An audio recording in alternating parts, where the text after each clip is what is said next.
Hi Ryan. First of all, thank you for having us. We are super fans from India, and we have absolutely loved the promo so far. And what stood out to me was the entry of Namor. So I wanted to know, what was your thought process behind the transition of Namor from comic book pages to the big screen? Yeah, that's a great question.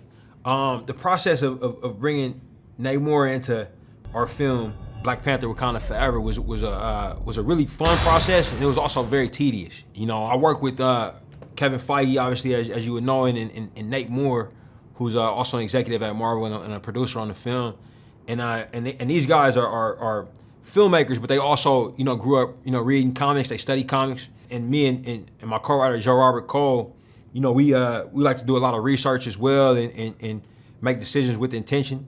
And for us, the process of making a sequel to the first film really informed how we would bring Namor in, because we didn't want to shoehorn comic book Namor into our world. We wanted to do everything with the intention of making the best Black Panther movie that we could. You know what I mean? And so, we had to find a way to using the same tactics that we used in terms of realizing Wakanda.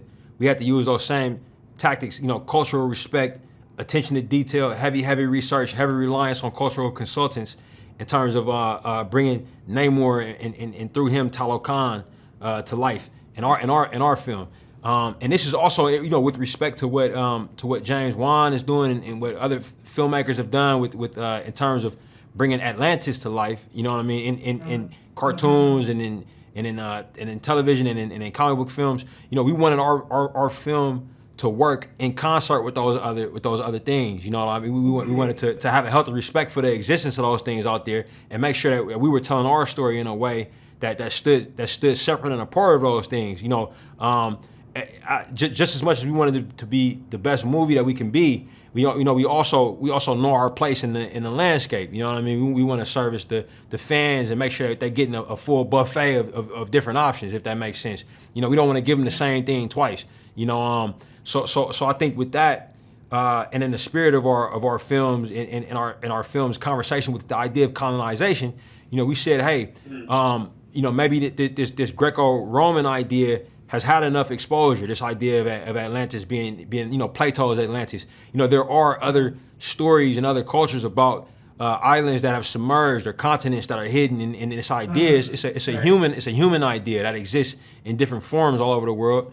And we knew that we wanted to open up the world of Wakanda, bring it to somewhere that's off the continent of Africa, and in the quote unquote new world, North America, Mesoamerica made a lot of sense for us to put in juxtaposition so that we can compare and contrast. And that was what led us to Mexico. That was what led us to the Mayan civilization, the classic period and the post-classic period, and using that as inspiration for this culture. That was where we went, and from there, we started looking for Mexican actors. That was how we found Tenoch Huerta Mejia, and it started to really come together from there. Also, what really struck us is Ironheart. Is Riri Williams' origin in MCU connected to Tony Stark in some sense? Yeah, that's a great question. I don't want to put any spoilers out there. I know you all haven't seen the film yet. I know the same for your audience.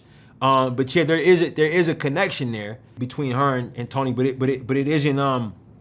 It's a complicated connection, and Riri's a supporting character in this film, so she's there kind of in concert with a lot of other characters, but she does play a major role, and we will get to know a little bit about how she became who she is when we meet her in this film. And in many ways, I expect audiences to connect with her because she is a bit of an audience surrogate in this film. She's like one of the few main characters in the film who doesn't really have any direct experience with Wakanda or with Talokan, so she's kind of the every person, you know what I mean? She's kind of reacting to things and seeing them for the first time, whereas the other characters are stoked in the cultures of Wakanda or Talokan, if that makes sense. All right, Ryan. So there are a lot of crazy fan theories popping up here and there about the new Black Panther and about a certain doctor who may or may not have Doom in his name.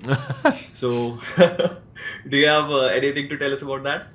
Oh no, I can't tell you anything about that. I don't want to give you all any spoilers or or mislead anybody or lead anybody to anything. I'll just say I'm really excited for y'all to see the film. You know, we worked really hard on it.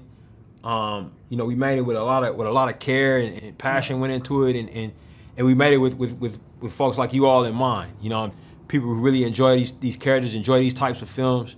But I'll say I hope y'all get a big bucket of popcorn and soda or whatever y'all eat and drink when y'all in y'all in South Asia. So I imagine y'all got even better food than just popcorn to eat when y'all watching. You know what I mean? But I hope y'all able to enjoy it. Bring your families. You know what I mean? It's a movie made for movie lovers. You know, it's got everything you would want in there. You know, so I'm looking forward to sharing it. Ryan, what's the one extraordinary thing we can expect from Wakanda Forever? The one extraordinary thing we can expect for Wakanda Forever, I would say there's many extraordinary things you can expect, but we've done some things in this movie that I don't know that have been done before. To be honest with you, like in terms of, you know, for instance, there's 7 languages spoken in this movie. You know, 7 real languages. You know what I mean?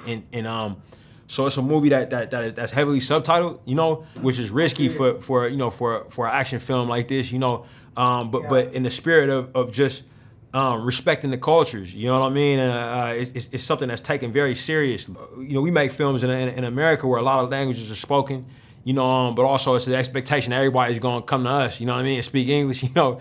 And you know, I'm really excited about this film where we kind of didn't do that, you know. The other piece I'll say is every single one of our lead actors, you know, from Angela Bassett, who you know, on down to Mabel Kaidana and Dominique Thorne, who plays Riri Williams, they all did at least a portion of their own stunt water work. You know what I mean? All of them were free diving and getting in that water, and I think that some of the techniques that we use to film and to coordinate for them and free diving instruction and stunt work in the water, I don't know if it's ever been done before with actors like this, you know what I mean, and predominantly actors of color. You know what I mean? These are Black and Mesoamerican actors. You know, getting in that water. You know what I mean? Doing stunts and doing storytelling with a very immersive camera. So I think that part of it, some of the things we did with sets, with constructed sets and water, is really exciting.